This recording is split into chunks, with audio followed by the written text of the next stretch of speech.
모두 합해봐야 한 30가구밖에 살지 않은 한 어촌에서 있었던 일입니다. 어둠이 빨고오면서 이제 7척의 배가 고기 잡으러 나갑니다.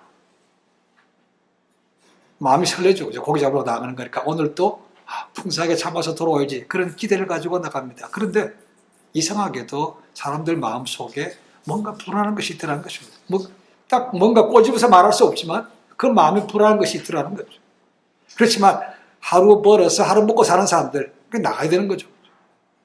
그래서 배를 가지고 나갔습니다. 그래서 오후가 되니까 갑자기 하늘에 먹구름이 끼기 시작합니다. 그리고 순식간에 하늘이 깜깜해지더니 폭풍우가 치기 시작했습니다.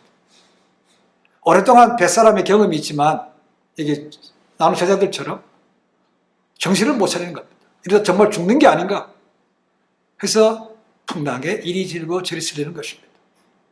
이들은 이렇게 살려고 사투를 벌이고 있는데 동네 사람들도 이제 걱정이 되는 것이죠. 날씨가 바뀌니까 이 사람들이 안전한가?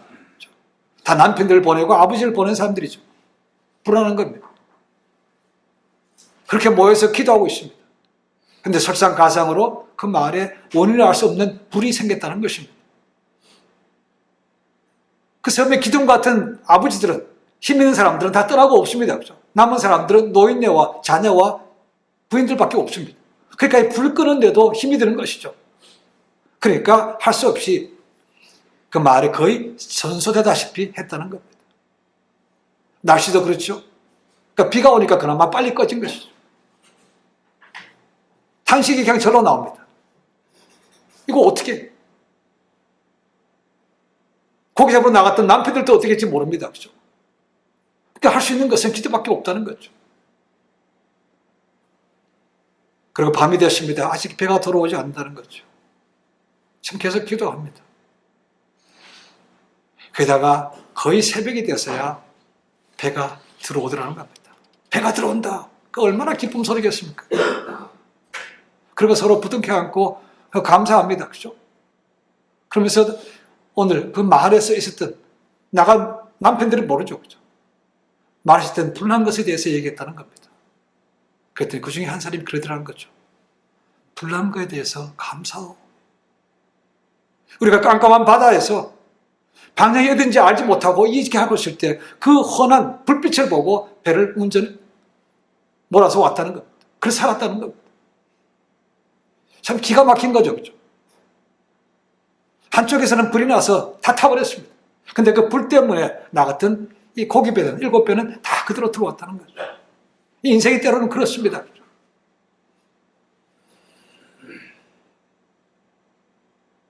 세상 역사는 도전과 응전이라는 말을 남겼던 유명한 역사학자 아놀드 토인비가 있습니다. 토인비가 이런 얘기를 했습니다. 사람은 고난을 당했을 때 4가지로 반응을 한다고 얘기합니다. 과거로 돌아가거나, 미래에 대해서 공상에 빠지거나, 아니면 몸을 움츠리고 누군가 도와주기를 기다리거나, 아니면 거기에 대해서 위기에 맞서서 뭔가 새롭게 시도하거나, 그 4가지라는 것이죠. 우리 주변의 사람을 보십시오. 갑자기 정말 삶의 어려움이 와서 불행당한 사람 있습니다. 그렇죠? 근데 그 불행이 그 사람을 좌절하게 만드는 것이 아니고 그 불행을 닥쳤을 때 그 사람의 마음가짐이 그 사람의 삶을 바꾸는 것을, 달라지게 하는 것을 볼 수가 있습니다. 반드시 좋은 환경에 지냈다고 해서 그런 불행을 당하실 때 좋게 맺는 것은 아닙니다. 그렇죠? 오히려 평생 한 번도 실패하는 걸 모르고 승승장구했던 사람, 한 번 브레이크를 걸리면 자살하는 사람 꽤 있습니다. 감당이 안 된다는 거죠. 너무 충격이기 때문에 삶의 의욕도 잃어버린다는 것이죠. 반면에 그냥 늘 고생이라는 걸 하고 지내었던 사람이 있습니다. 그렇죠? 그리고 오면 또 왔네. 그러려니 하고 지낸다는 것이죠. 그래서 우리가 젊어서 고생은 사서도 한다는 말을 하는지 모르겠습니다. 참 진리라고 얘기했습니다. 근데 요즘 어떻습니까? 갈수록 모든 것이 풍요로워지지만 더 편해지기를 원하는 사람들이 참 많습니다. 특히 젊은 사람들 한국에서 3D, 어렵게 힘들고 이런 것들은 안 하려고 합니다. 그렇죠? 어떻게 뭔가 쉽게 돈을 벌 수 있을까? 한탕주의, 로또라는 것이 그래서 흥행합니다. 일확천금을 노리는 것은 그건 바람직하지 않습니다. 그렇죠? 또 성경의 말씀도 아닙니다. 그렇게 쉽게 버는 것은 또 쉽게 나갑니다. 이직함.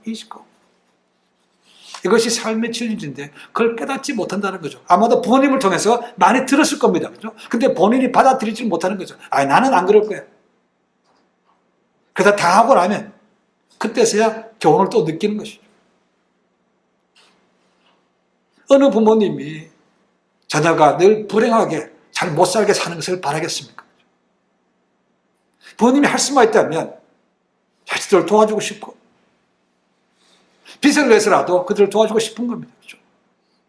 그렇지만 자녀들에게 그냥 아무것도 하지 않고 그냥 주는 것은 절대로 좋은 교훈이 아닙니다. 그렇죠? 여기서 그렇다고 얘기합니다. 그렇죠? 있는 사람일수록 그냥 공짜로 그저 주지는 않는다는 것입니다. 뭔가를 하고 준다는 것입니다. 귀한 것을 가르쳐 준다는 거죠. 공짜는 없다. 그런 사람들이 잘 되는 것이죠.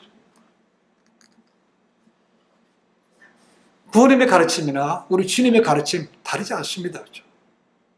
예수님이 이제 십자가에 죽으실 때가 점점 다가오는 것을 아십니다. 그래서 그 시간에 정말 귀한 말씀을 주시는 거죠. 엑기스와 같은 말씀을 주시는 겁니다. 그런데 문제는 제자들이 그것을 잘 알아듣지를 못한다는 겁니다. 오늘 16, 17, 18, 19절 4절 말씀에 7번이나 반복해서 나오는 말씀이 있습니다. 아시겠지만 뭐겠습니까? 조금 있으면 after a little while 조금 있으면 이 조금이라는 단어는 일반적으로 짧은 시간을 얘기합니다. 그렇죠? 그렇지만 성경에서 보시면 반드시 그것이 짧은 시간만을 의미하지는 않습니다. 때로는 그것이 긴 시간을 의미하기도 합니다. 대표적인 예로 요한복음 12장 35절 말씀 보시면 예수님께서 이 땅에 사시는 기간을 잠시라고 표현한 적이 있습니다. 이렇게 되죠. 예수께서 가라사대 아직 잠시 동안 빛이 너희 중에 있으니 빛이 있을 동안에 다녀 어둠에 붙잡히지 않게 하라. 예수님께서 계시는 기간을 잠시라고 되어 있다는 거죠. 3년, 3년 반 아니면 예수님께서 이 땅에 계셨던 기간을 다 그렇게 볼 수 있다면 꽤 긴 시간입니다. 그렇죠? 지금 일반적으로는 잠시라는 것은 짧은 시간을 얘기합니다. 내가 조금 있으면 곧 내가 간다. 이런 말씀을 주시는 거예요. 아마도 제자들은 이 말씀만 나오면 떠난다. 이런 말씀만 나오면 뭐 경기를 일으켰는지 모르겠습니다. 그렇죠? 또 싫은 말씀, 겁나는 말씀을 또 하시네 이거. 그렇지만 예수님은 그것이 사실이기 때문에 말을 할 수밖에 없는 거죠. 조금 있으면 내가 나를 보지 못하겠고 또 조금 있으면 나를 본다. 자꾸 몇 번 말씀하시니까 나를 보지 못한다는 것은 아무도 죽으시나 보다라는 것을 짐작할 수 있습니다. 그렇죠? 그런데 죽었으면 어떻게 다시 잠시 나를 또 보는가라는 것입니다. 이게 이해가 안 되는 거죠. 물론 저희는 성경 말씀을 보고 이것이 부활에 관한 말씀이라는 걸 저희는 알지만 제자들은 듣기도 싫어하고 받아들이고 싶지 않기 때문에 주님께서 말씀하셨지만 깨닫지를 못하는 겁니다. 연결을 못 시키는 겁니다. 이게 뭔 소리야 도대체. 떠나시면 그만인 거지. 또 다시 본다는 건 뭐야? 우리가 환상을 보는 건가? 이렇게 생각하고 있다는 것입니다. 그래서 예수님께서 그들이 깨닫지 못하는 것도 아시지만 자신이 떠나시고 난 다음에 보혜사께서 오셔서 그들에게 깨달음을 주실 것을 알기 때문에 계속해서 말씀할 수밖에 없고, 그리고 보혜사 성령에 대해서 말씀하시는 거죠. 14장, 15장, 16장은 요한복음에서 이 성령의 매뉴얼이라고 말합니다. 그분이 오셔서 뭘 역할을 하시는가를 말씀하고 있는 거죠. 너를 진리가로 인도하신다. 내 말이 생각나게 할 것이다. 스스로 말하는 것이 아니고 내 것을 말한다. 내 영광은 나타내라. 이런 말씀을 주셨다는 거죠. 근데 지금 제자들은 마음이 다 콩밭에 가 있어요. 뭔가 주님께서 뭐 하지 않을까? 그런 기대를 가지고 있는데 맨날 잠부를 깨 있는 거죠. 내가 조금 있으면 내가 나를 못 본다. 떠난다. 이런 말씀하니까 불안한 겁니다. 그래서 예수님은 말씀할 수밖에 없는 거죠. 이해가 안 되는 것이죠. 그러니까 예수님께서 오늘 말씀 보니까 해산하는 여인의 비유를 통해서 다시 한번 말씀해 주셨죠. 이 해산의 고통, 저희는 남자들은 잘 모르죠. 그렇죠? 여자분들은 이 아기 낳는 고통이 엄청나게 심한 거죠. 그러니까 그 한 번 아기 낳아 본 사람들은 다시는 아기 갖고 싶지 않다고 할 정도로 그만큼 고통이 심한 것이죠. 뼈가 다 열린다고 말하지 않습니까? 그렇죠? 그렇지만 그 아기를 낳은 어머니가 그 아픈 것만 기억하지는 않습니다. 그렇죠? 평생도록 기억하는 분도 없습니다. 그렇죠? 왜요? 자기 자식을 낳기 때문에 그렇죠. 그 아픔보다 자기 이세를 낳았다는 그 기쁨이 크기 때문에 그것은 금방 잊어버린다는 것입니다. 예수는 마찬가지죠. 내가 너를 떠난다, 내가 죽는다. 그렇지만 그것이 너에게 근심이 바뀌어서 기쁨이 된다고 말씀하고 있는 것입니다. 어머니들 애기 낳고 나면 기쁨이 있죠. 그렇죠? 그러나 그 기쁨이 평생 가는 것도 아닙니다. 고통도 평생 기억하는 것도 아니지만 그 기쁨도 평생 가는 것이 아닙니다. 왜요? 자식 낳아서 기뻤지만 조금 지나고 크고 보니까 그들에게 근심, 걱정을 줄 때가 많더라는 것이죠. 기쁨을 줄 때도 있지만 아플 때도 많더라는 것이죠. 그래서 그것이 평생 가지 않습니다. 영어로 그러죠. growing pain이라고 말하죠. growing pain. 우리 부모님 다 이해합니다. 그렇죠? 태어나서 다 독립할 때까지 평생 한 번도 속 썩이지 않는 자녀는 없습니다. 이래저래 다 부모에게 근심이 되는 거죠. 마찬가지로 새로운 생명이 태어났지만 부모에게 영원한 기쁨이 되지 않는 것은 우리 인생이 유한한 거죠. 인생을 정확하게 알 수 없다는 것이죠.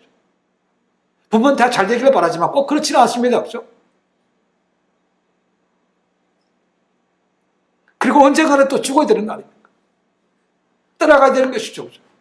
그러니까 이 땅에 있는 새로운 생명을 주셨지만 그 생명이 영원하지 않기 때문에 그것은 영원한 기쁨이 될 수도 없는 것이죠. 그래서 22절에 이렇게 말씀합니다.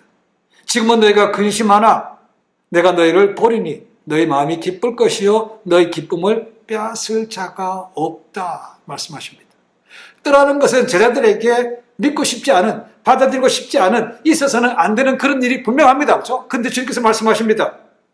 근데 그것이 나중 되면 너에게 기쁨이 된다는 것이죠. 그리고 그 기쁨은 누구도 빼앗아갈 수가 없다는 겁니다. 왜요? 그분이 다시 올 때는 뭘 하는 겁니까? 믿음의 사람들에게 영원한 생명을 주시기 때문에 그런 거죠. 잠시 있다가 없어질 그런 유한한 생명이 아니고 영원한 생명을 주시기 때문에 너희가 이제는 그것을 알면 기쁨이 아니고 근심이 아니고 기쁨이 된다고 말합니다. 그건 누구도 빼앗아갈 수가 없다고 말씀하고 있다는 것이죠. 그래서 이 부활이라는 것이 제대로 알면 정말 기쁜 겁니다. 정말 기쁨. 지금 그렇게 힘줘서 말씀하시지만 불행하게도 저들 가운데 그 어느 누구도 이 말씀을 온전히 이해하는 사람은 없는 것이죠. 주님은 그것 때문에 오셨고 이제 때가 돼서 그 길로 가십니다. 제자들은 그렇게 돼서는 안 된다고 생각하는 것이죠. 그분이 죽어야 사망의 권세가 멸해지는 거 아닙니까? 죄의 권세도 멸해지는 거 아닙니까? 그죠? 이런 큰 꿈을, 큰 목적을 제자들은 깨닫지 못하기 때문에 그저 주님께서 없으면 어떡하냐? 벌벌벌 떨고 있는 거죠. 근데 떠나는 건 사실 아닙니까? 그죠? 떠나면서 그들에게 확실한 걸 심어줘야 되는데, 부활이라는 걸 줘야 되는데, 그렇게 말씀하셔도 아무도 귀담아 들으려고 하지 않으니까 참 답답하시죠. 더 이상 할 수 있는 것은 없습니다. 떠나시고 나면 보혜사 선생님께서 오셔서 그들을 인도하실 것을 믿고 맡기고 이제 주님은 가실 수밖에 없는 거죠. 예수님께서 부활에 대해서 소망의 말씀을 주십니다.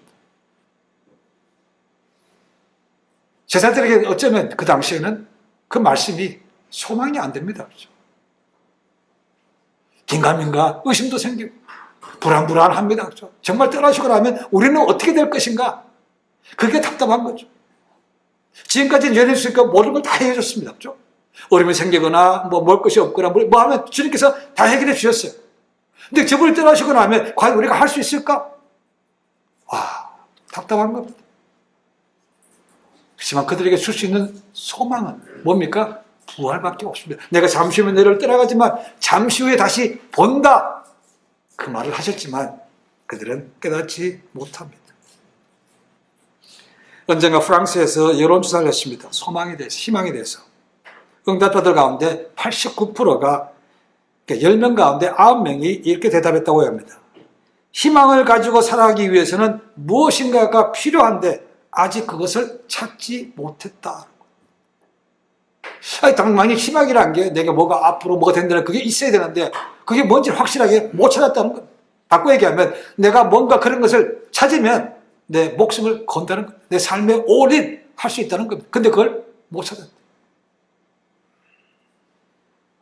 그만한 가치 있는 것을 찾지 못했다는 겁니다. 그렇죠?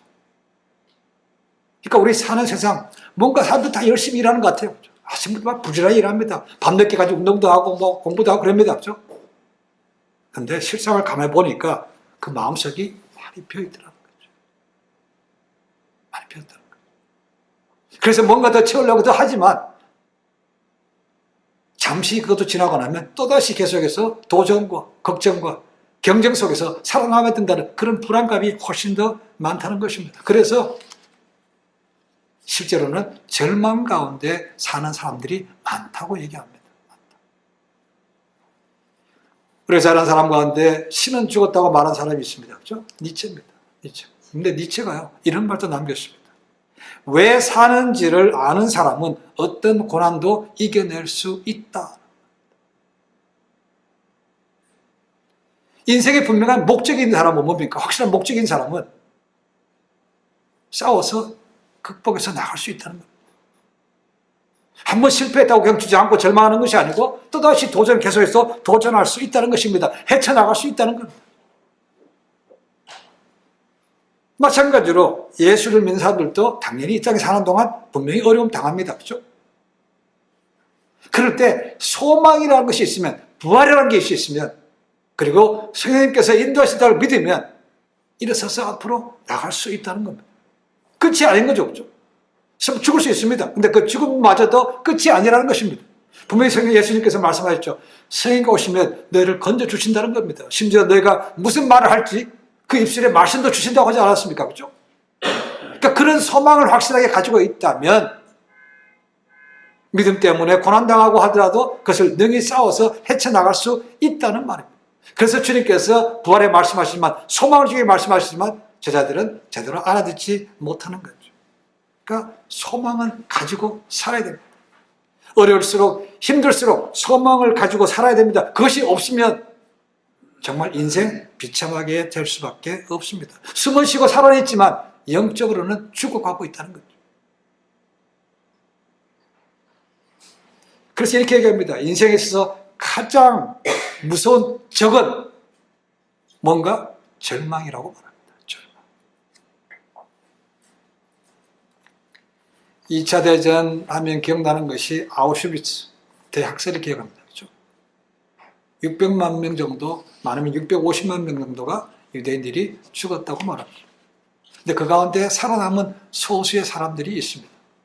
그 가운데 빅터 프랭클린이라는 사람이 있습니다. 오스트리아 출신 유대인입니다. 그 사람 정신과 의사입니다. 살아남았어요.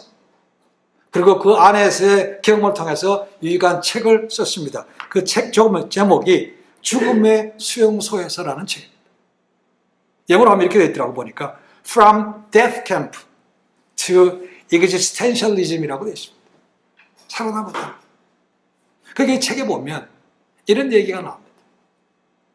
그러니까 수용소 지내는 동안에 얼마나 많은 사람들이 많겠습니까? 유대인들 똑똑한 사람 많죠, 그죠?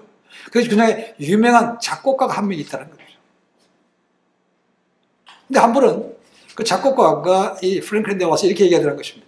의사야 양반, 내가 긴히 할 말이 있는데 내가 얼마 전에 내게 이런 말씀하는 것을 들었다는 겁니다. 누군지는 모르는데 내게 이런 말을 하더래. 뭐라고 얘기하는가?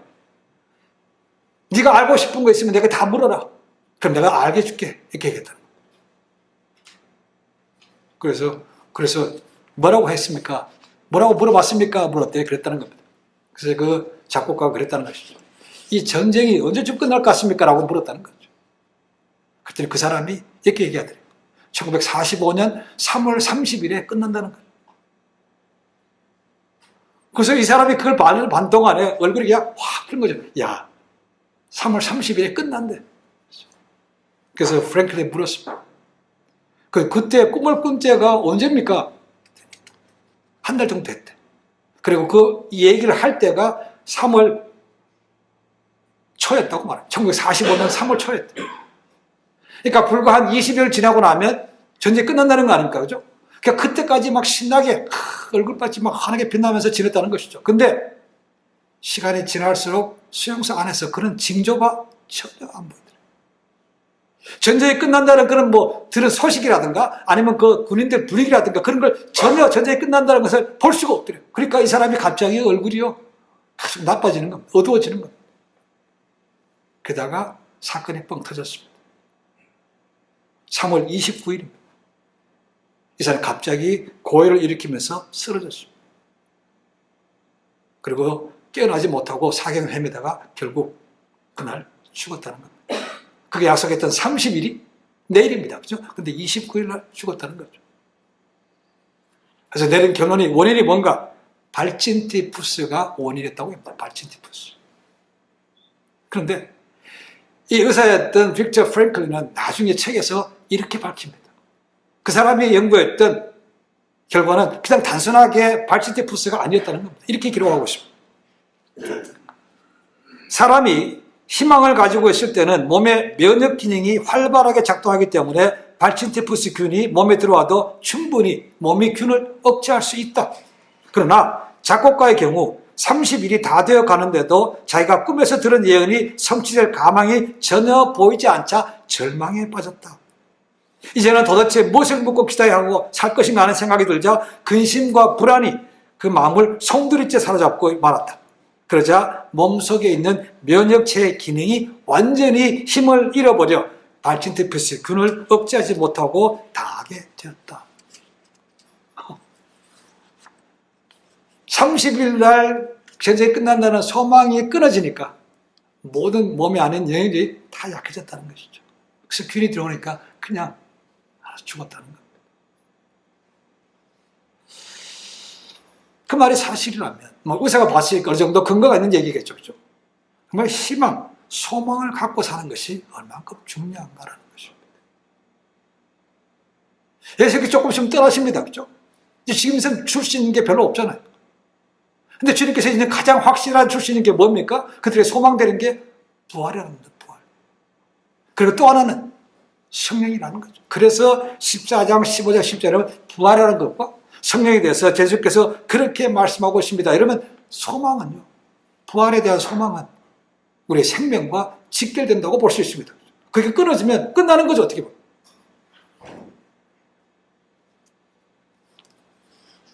세상 사람들도 희망을 가지면 그렇게 힘있게 살 수 있는데 확실한 하나님의 약속에 소망을 둔 사람이야 얼마나 건강하겠습니까? 라는 거죠. 우리가 그런 확신을 가지고 살지 못하니까, 그렇죠? 안 믿는 사람들에게 뭔가 확신을 주지를 못하는 거죠. 야, 지도 뭐 확신이 없는데 우리한테 뭘 줘? 결국 그런 거죠. 그렇죠? 제자들 지금은 잘 모릅니다. 그렇죠? 불안불안합니다. 근데 그들 나중에 바뀌는 삶 보시죠. 그렇죠? 내일이면 잡혀서 죽습니다. 근데 밤에 쿡쿡 잠자요. 베드로 같은 경우. 화형을 당하고 할 때도 그들은 당당하게 죽이라면 죽이라는 것입니다. 그것이 왜 그렇습니까? 확실하게 부활을 이제 봤기 때문에 그런 거죠. 경험했기 때문에 그런 것이죠. 물론 저희는 아직 보지는 않았습니다. 예수께서 돌아가신 건 모릅니다. 부활하신 걸 책으로만 받았지 실제로 보지는 않았습니다. 근데 그걸 믿습니다. 그 믿음이 결국은 우리로 하여금 활력 있게 만들어주고 우리를 더 건강하게 만들어준다는 겁니다. 그래서 소망을 가져보라는 것이죠. 내가 너희를 다시 보리라. 요한복음 11장 25절 26절의 말씀이 기억납니다. 이렇게 되죠. 예수께서 가라사대 나는 부활이요 생명이니 나를 믿는 자는 죽어도 살겠고 무릇 살아서 나를 믿는 자는 영원히 죽지 아니하니 이것을 내가 믿느냐. 이해가 안 되는 것이 11장에 나왔습니다. 11장 그 앞에 나왔습니다. 어쩌면 주님께 똑같은 말씀하십니다. 그렇죠? 내가 안 죽어. 너 그거 믿어? 이렇게 물어보시는 거죠. 네가 믿느냐? 우리에게 물어보신다고 볼 수 있습니다.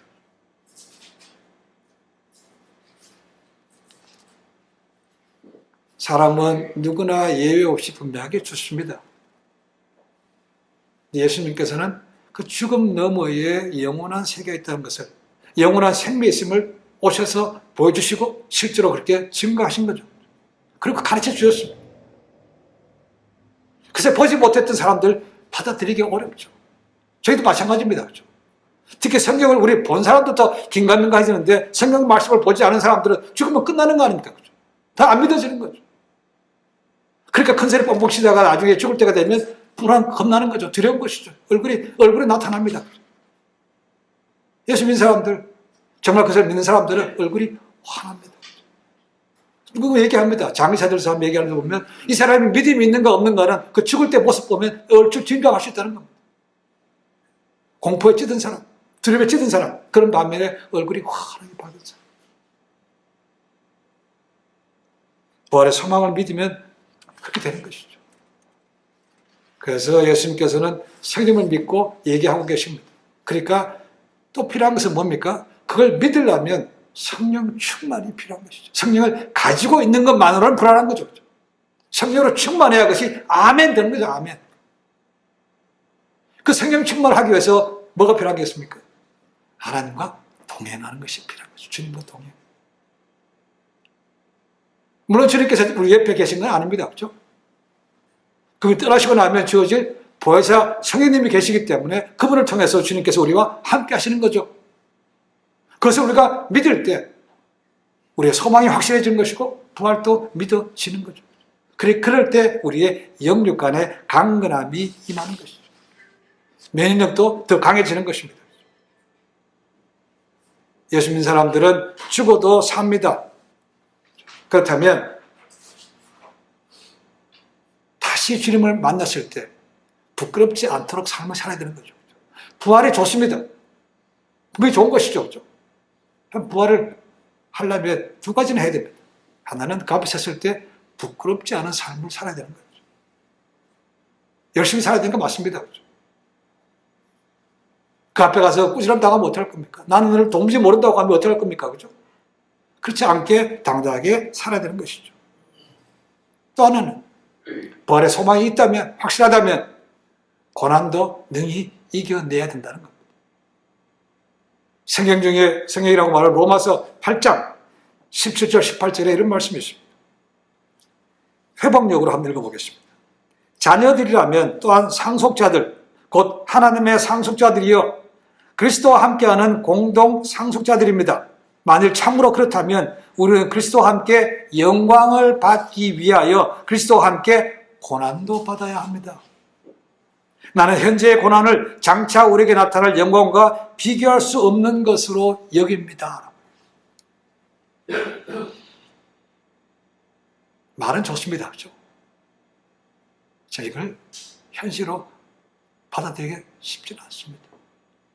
고난까지 받아야 돼. 그거 없이 하면 안 돼. 근데 성경 어디에도 예수 믿으면 고난이 없다고 말한 적은 없습니다. 오히려 너희가 하나님 나라에 들어가려면 많은 고난을 받아야 된다고 말하고 있다는 겁니다. 마지막 때에 애들 많은 징조들 보십시오. 거기 다 고난 받는 거죠. 그렇죠? 그것이 겨울이 나지 않도록 너희가 기도하라고 말씀도 기억합니다. 혹 너희가 기도하라. 혹시 그 기간을 줄여줄지 아냐라고 말씀하십니다. 이 뭐에 있습니다. 그렇죠? 내가 하려면 고난도 함께 동참하는 것이고 우리가 믿음이 확실하게 되어야 되는 것이죠. 누구도 확실하게 이걸 확실히 약속을 줄 만한 게 없습니다. 고사를 기도하시지만 우리가 붙들 수 있는 것은 주어진 약속의 말씀밖에 없습니다. 말씀이 우리에게 소망이 되고 말씀이 위로가 돼야 우리가 나가서 할 수 있는 거죠. 지금은 모든 것이 희미합니다. 근데 언젠가는 얼굴 맞대고 볼 날이 분명하게 옵니다. 그날이 부끄럽지 않도록 우리 이 땅에 사는 동안 열심히 부지런하게, 게으른 삶이 아니고 부지런하게 성실하게 살아야만 됩니다. 그리고 그때가 되면 그 기쁨은 아무도 빼앗을 자가 없습니다. 그 기쁨을 온전히 누릴 때까지 주님과 날마다 동행함을 통해서 자기가 져야 될 십자가를 끝까지 지고 승리하는 그런 아름다운 믿음의 삶이 되기를 주님의 간절히 축원해 드립니다. 기도하겠습니다.